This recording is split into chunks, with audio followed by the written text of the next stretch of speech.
Bonjour à tous ce matin pour cette classe d'école du dimanche. On veut continuer à regarder dans notre série les noms du Seigneur Jésus et on veut découvrir par la parole de Dieu des vérités qui vont nous aider à sanctifier Christ dans notre cœur. 1 Pierre 3,15 nous le commande à mettre Jésus dans une place spéciale et que pour nous, son nom soit élevé, pour nous, qu'il soit la personne la plus importante. Et pour ce faire, il faut apprendre de la parole de Dieu. Il faut que le Seigneur nous instruise et nous permette de comprendre qui est Jésus. Mais concernant notre Sauveur, concernant le Seigneur Jésus, j'aimerais qu'on puisse découvrir ce que la parole de Dieu a à dire en tant que Jésus comme le commencement. Jésus comme étant le commencement. C'est un des titres qui lui est attribué dans le Nouveau Testament, dans la parole de Dieu. C'est une expression qui vient d'un mot grec, arché, qui se trouve à 50 reprises dans le Nouveau Testament et qui, encore une fois, a plusieurs significations. Donc, il faut regarder les contextes, il faut examiner les passages, il faut trouver les versets qui parlent de Jésus comme étant le commencement pour nous permettre de bien comprendre qui il est. J'ai une charte ici qui nous aide à voir les différentes significations. Le mot « arché », qui est ce mot grec-là, veut dire dans la plupart des occasions dans le Nouveau Testament que c'est quelque chose qui commence. C'est le commencement. Lorsqu'on nous parle d'un événement qui s'est produit dans l'histoire, lorsqu'on nous parle d'un événement du passé, souvent on va parler du commencement de cette situation-là, du commencement de cet événement-là, mais le mot a plus qu'une signification. Comme vous voyez ici, rulers en anglais, malheureusement mes chartes sont en anglais. Il faudrait tout que je traduise et ça prend énormément de temps. Toutes les citations, tous les commentateurs, tout ça, c'est tout en anglais, mes manuels, les différents livres, les logiciels que j'utilise. Donc, il faut tout que je traduise. Mais là, si je fais ça avec les chartes aussi, ça serait très long, donc je suis désolé. Donc, on voit que c'est en général le sens du commencement. Mais quand ça parle d'une personne, ça peut parler des dirigeants, ça peut parler des chefs, des personnes qui sont en charge, ça peut parler d'un règne quelconque. Des fois, le mot est utilisé pour parler d'un coin, le coin d'une structure, le coin d'un bâtiment. On peut parler d'autorité, celui qui est le premier, ce qui était original à la base et ce qui était élémentaire. Donc, le mot veut dire plusieurs choses dans le Nouveau Testament, mais son utilisation principale, c'est l'idée du commencement. Lorsqu'on parle du commencement d'un événement, de quelque chose qui s'est produit dans l'histoire humaine, ça, on va regarder quelques exemples dans un instant et vous allez voir, ça ne s'applique pas réellement au Seigneur Jésus. Mais aussi, quand on parle d'une personne, on a surtout le sens d'un dirigeant, un leader, encore une fois, celui qui est chef, ou des fois même, on nous parle de celui qui est à l'origine d'un événement. On va regarder ces différents contextes-là. Mais une des manières qu'on voit l'expression chef ou dirigeant, c'est dans les préfixes des mots grecs dans le Nouveau Testament. Qu'est-ce que c'est un préfixe? Comme en français, un préfixe, c'est un mot qu'on vient mettre devant un autre mot pour mieux le décrire. Produire un nouveau mot qui va mieux nous expliquer une chose. Un exemple de ça dans le Nouveau Testament, c'est l'expression « souverain sacrificateur ». Maintenant, c'est une expression qui se trouve dans les deux testaments, mais dans le Nouveau Testament, on a le mot « arché » qui est un préfixe. Qu'est-ce que c'est qu'un souverain sacrificateur? Est-ce qu'il y a quelqu'un qui peut m'expliquer qu'est-ce que ça veut dire? On parle de ça continuellement, mais est-ce qu'on comprend l'expression? Oui. Oui, celui qui est en charge des sacrificateurs. Les sacrificateurs, c'était les prêtres dans le temple de Dieu. Ceux qui étaient en charge, on pourrait dire, des sacrifices du sacerdoce juif, on les appelait les sacrificateurs des fils de Lévi, de la tribu de Lévi, les Lévites. Mais il y avait quelqu'un qui était en charge, il y avait une rotation de sacrificateurs, puis il y avait un chef d'équipe. Puis on l'appelait le chef des sacrificateurs, où c'est traduit le souverain sacrificateur. Dans l'original, c'est seulement un mot. C'est le mot archierierus. Puis archierierus, c'est deux mots qui sont mis ensemble. Le préfixe arché, qui est le mot commencement, qui est important, puis hiereus, qui est le mot sacrificateur. Donc, ça veut dire le premier parmi les sacrificateurs ou le chef des sacrificateurs. Donc, par ce préfixe-là, arché, on voit que ça ne parle pas toujours d'un événement puis de commencement de quelque chose, mais quelqu'un qui est en charge, quelqu'un qui dirige, quelqu'un qui est un leader. Puis dans les différents préfixes, on voit cela dans le Nouveau Testament. Par exemple, dans 1 Pierre, chapitre 5, au verset 4, on nous parle des sous-bergers. Les sous-bergers, ce sont les pasteurs dans les assemblées. Mais on nous parle de celui qui est au-dessus des sous-bergers, Jésus qui est le quoi? Le souverain berger. Dans le grec encore, c'est un mot arché, qui est le préfixe du mot berger, et ça veut dire le chef des bergers.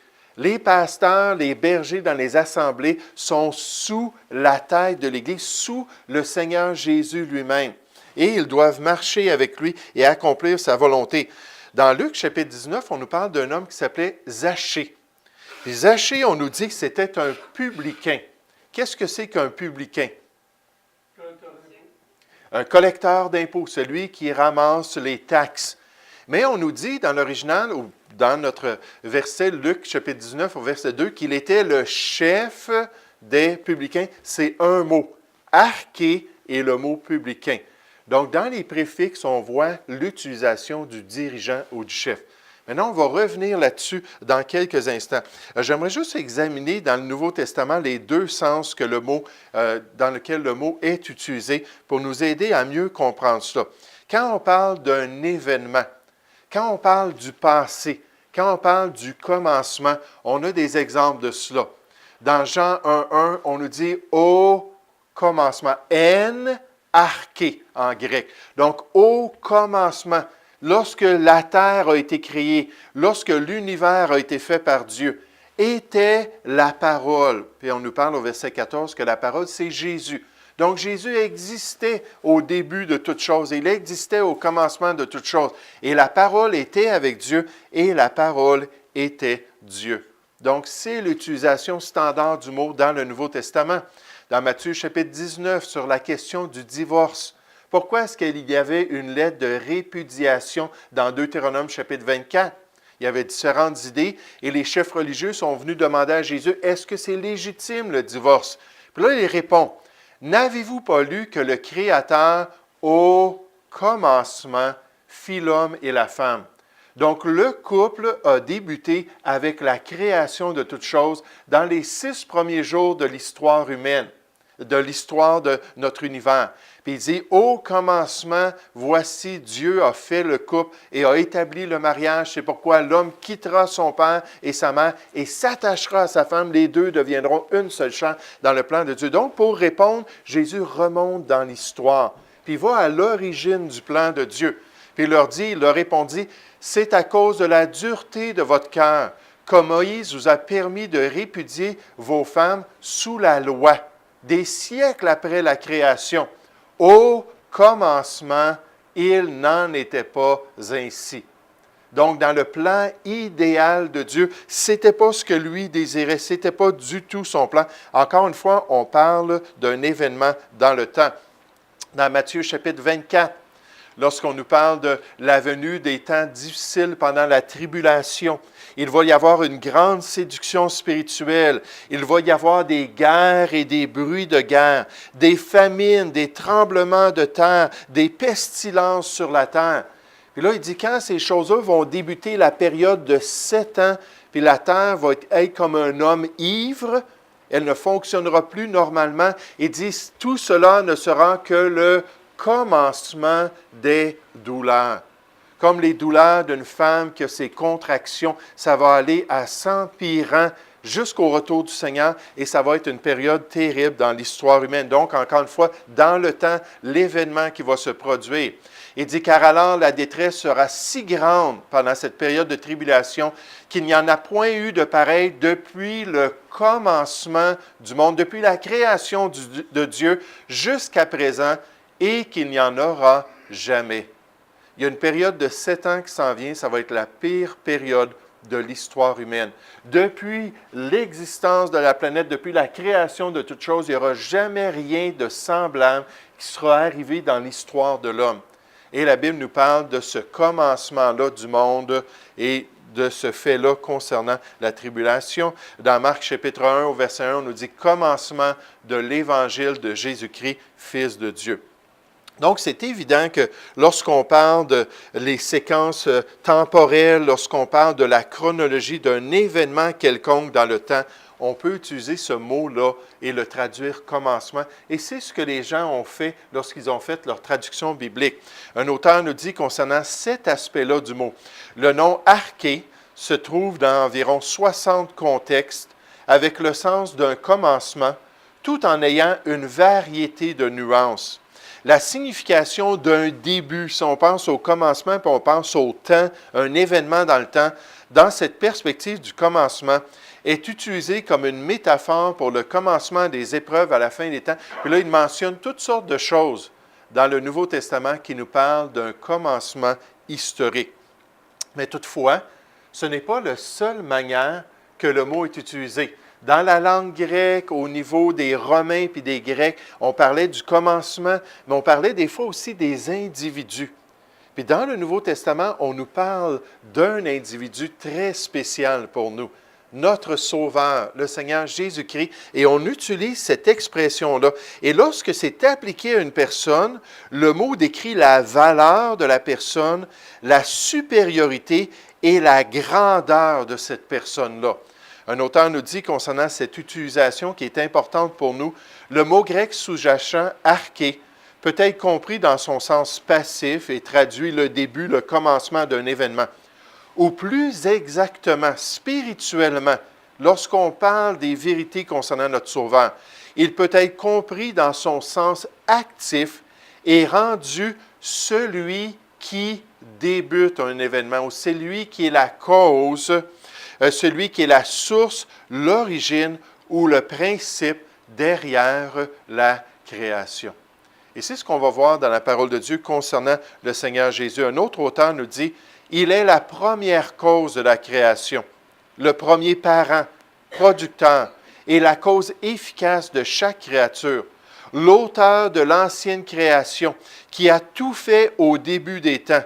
Christ est le arché, ou on peut le comprendre comme le prince ou le gouverneur de toute créature. Maintenant, comment est-ce qu'on voit ça dans le Nouveau Testament?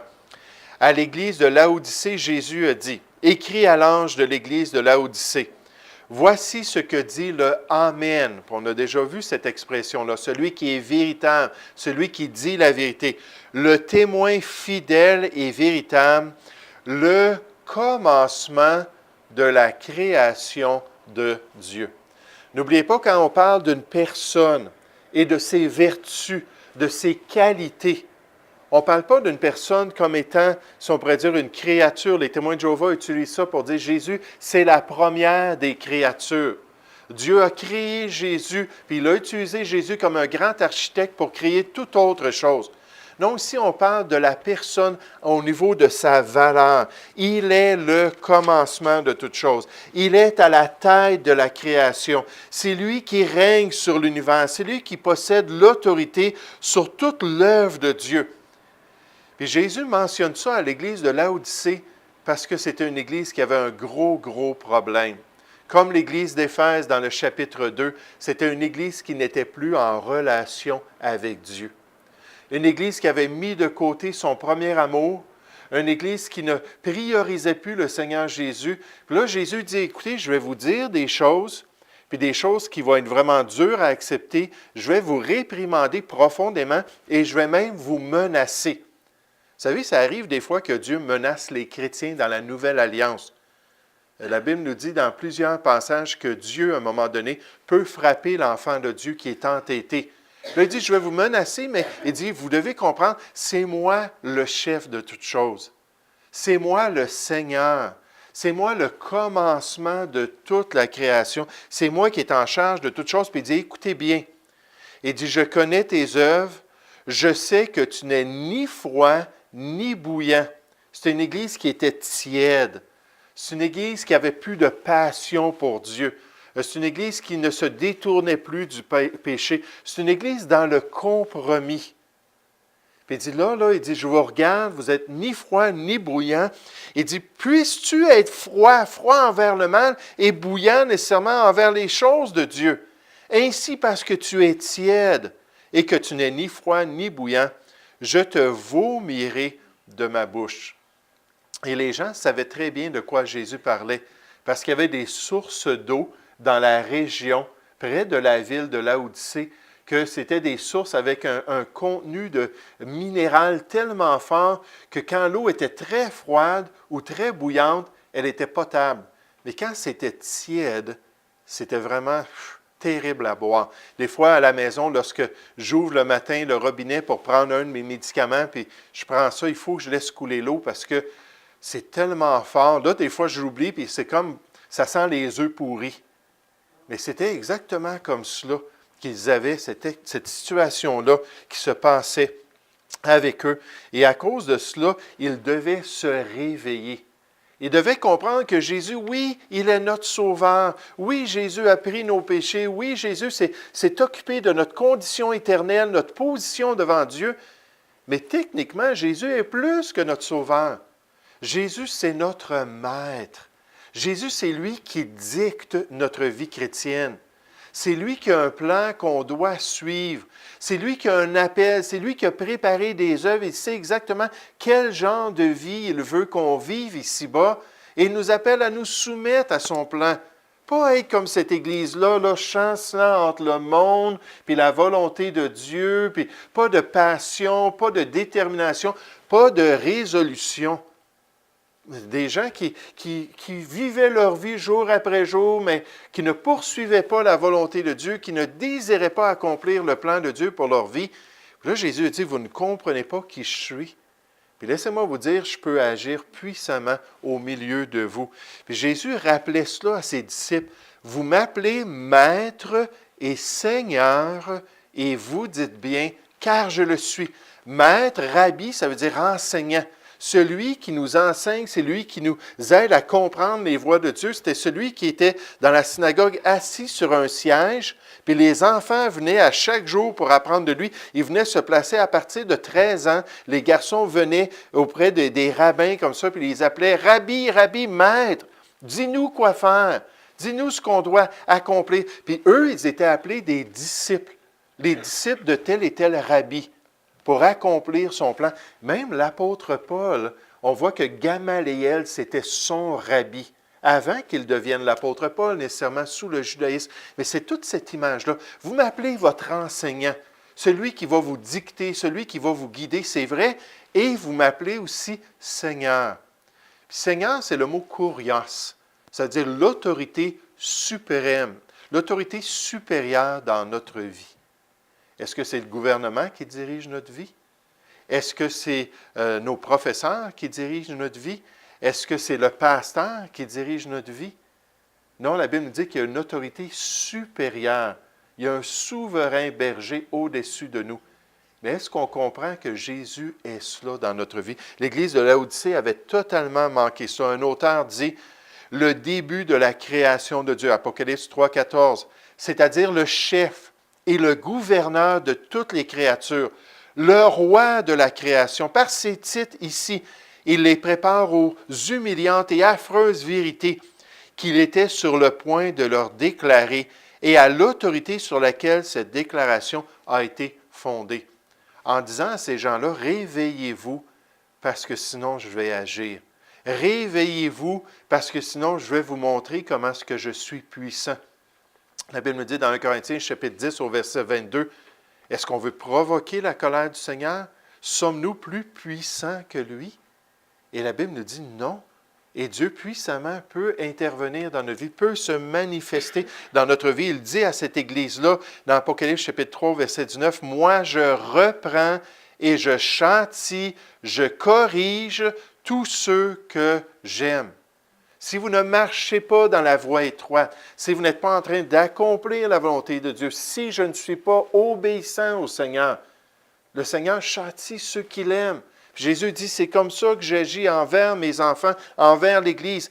Aie donc du zèle, sois plus froid, sois plus tiède, aie donc du zèle et repens-toi. Voici, je me tiens à la porte et je frappe. Imaginez, il était en dehors de la vie des chrétiens. Au lieu d'être sanctifié, d'être dans la place principale sur le trône de leur cœur, il était complètement en dehors de leur vie.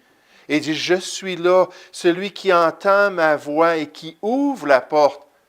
Il dit, j'entrerai chez lui, je souperai avec lui et lui avec moi.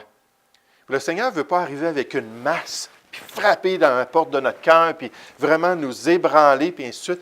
Il cogne et il nous parle. Mais à un moment donné, pour avoir notre attention, il peut intervenir sévèrement. Le commencement, le chef, celui qui dirige notre vie, celui qui doit nous dicter son plan. Dieu veut qu'on comprenne ça et qu'on accepte cette autorité. Et ce sens de commencer ici peut être interprété comme l'auteur ou la cause efficace. En parlant de la création, Jésus a tout créé et il est le maître de la création. Et n'indique pas qu'il était un produit de la création, comme le disent les témoins de Jéhovah. Pas celui que Dieu a créé le premier, mais comme dans Colossiens chapitre 1, le débutant de toute la création, son instrument originel. Toute la création ne serait pas représentée comme l'adorant s'il n'était qu'une créature. Il continue. Après avoir analysé l'utilisation de arché dans la Septante. Juste en passant, la Septante, c'est une version grecque de l'Ancien Testament que les Juifs ont faite environ en l'an 250 avant Jésus-Christ. Donc, l'Ancien Testament, on a 3 sources pour l'Ancien Testament. On a le texte traditionnel, le texte massoritique, à peu près 2500 manuscrits. On a certaines versions de ce que les Samaritains utilisaient. Ils avaient la Pentateuque, les 5 premiers livres en hébreu, qui étaient un petit peu différents du texte juif traditionnel. Puis ensuite, on a la Septante en grec.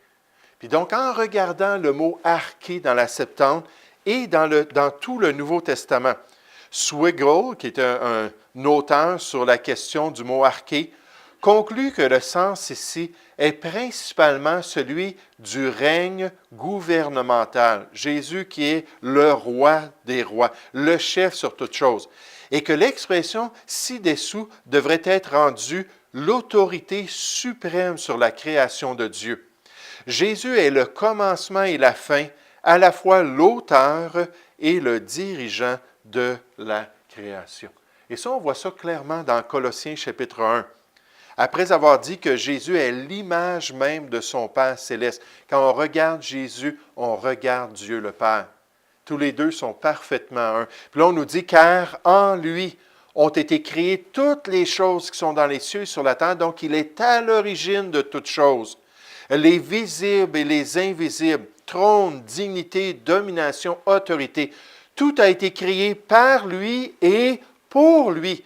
La création existe, l'être humain existe pour Jésus. Puis un jour dans la gloire, on va le voir. Un jour dans la gloire, on va être confronté avec cette réalité-là. On a été créé pour Jésus-Christ lui-même. C'est lui qui est à l'origine de toutes choses et c'est lui qui règne sur toute sa création. Il est avant toute chose, donc il est l'origine de toutes choses et toute chose subsiste en lui. C'est lui le soutien de toutes choses. Il est la tête du corps de l'Église.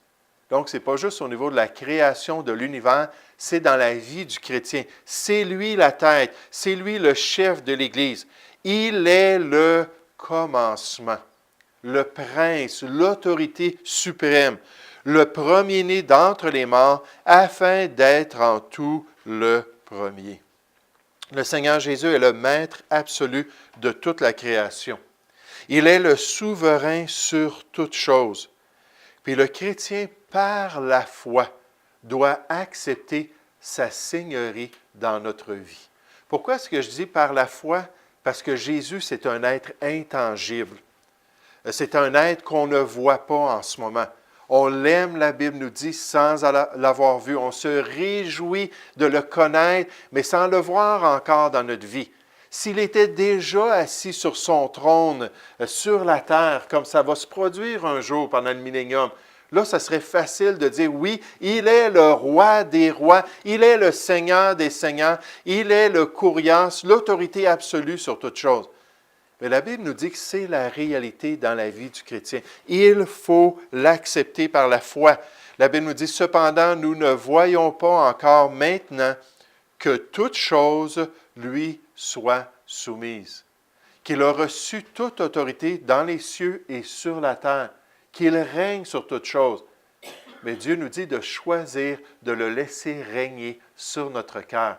Or, ça, c'est la décision la plus importante après le salut, d'accepter que Jésus est mon Seigneur, d'accepter que Jésus me dirige dans ma vie, d'accepter que sa parole est le guide de mon quotidien, puis que je vais analyser la parole de Dieu pour savoir comment me conduire, comment vivre, comment accomplir sa volonté de Dieu. Et oui, un jour, on va le voir, assis sur le trône de sa gloire. Oui, un jour, on va pouvoir percevoir que Jésus est le Seigneur de toutes choses. Mais en ce moment, par la foi, est-ce que je suis prêt à accepter qu'il règne dans ma vie?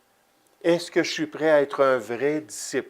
Est-ce que je suis prêt à me soumettre à lui? Comme un auteur dit, un missionnaire, il a dit, jusqu'à ce que la volonté et les affections soient placées sous l'autorité de Christ. Quand on comprend ça, oui, il est mon sauveur, mais il est aussi mon Seigneur, c'est lui mon maître. Je vis que pour lui. Christ est ma vie. Il est mort pour moi afin que je ne vive plus pour moi-même, la Bible nous dit dans 2 Corinthiens 5,15, mais que je vive pour celui qui est mort et ressuscité pour moi. Mais que toute ma volonté et mes affections soient placées sous son autorité. Il dit, tant qu'on ne fait pas ça, nous n'avons pas commencé vraiment à saisir ce qu'est sa seigneurie. Le privilège d'être sous ce maître. Le privilège d'avoir son autorité sur ma vie, le privilège qu'il me guide avec un cœur doux, qu'il me guide avec un esprit humble et bien disposé, que son joug a été tout préparé spécialement pour moi, tout sablé pour pas qu'il y ait des champs et que je puisse rentrer ma tête en tant qu'animal de trait dans sa volonté et que sa charge et sa volonté, ses commandements ne sont pas pénibles. Puis Jim Elliot a donné sa vie. Il est mort en Amérique du Sud alors qu'il a suivi la volonté de Dieu. Puis il disait toujours, mon but, c'est que quotidiennement, Jésus puisse régner sur mon cœur et que je puisse accomplir sa volonté. C'est ce même Jim Elliot qui a dit, il n'est pas fou. Celui qui perd ce qu'il ne peut garder pour obtenir ce qu'il ne peut perdre, en parlant de sa vie. Si je perds ma vie, si je mets de côté mes ambitions, si je mets de côté mes plans, puis je dis, Seigneur, que veux-tu que je fasse sur cette terre? Là, je vais vivre la vraie vie que Dieu veut pour moi. Puis là, je vais avoir les récompenses qui vont m'honorer pendant toute l'éternité. Je vais m'apercevoir que c'était vraiment la meilleure décision pour moi. Mais cette expression-là, le commencement, la plupart des utilisations, ça nous parle d'un événement dans le passé. Le commencement de la création, le commencement du plan de Dieu, le commencement de tel et tel événement. Mais ce mot-là aussi arché nous parle de celui qui est la cause ou celui qui est l'autorité, celui qui est en charge de toutes choses. Et c'est pour ça que Jésus se présente aux chrétiens comme étant le commencement, le prince de notre vie.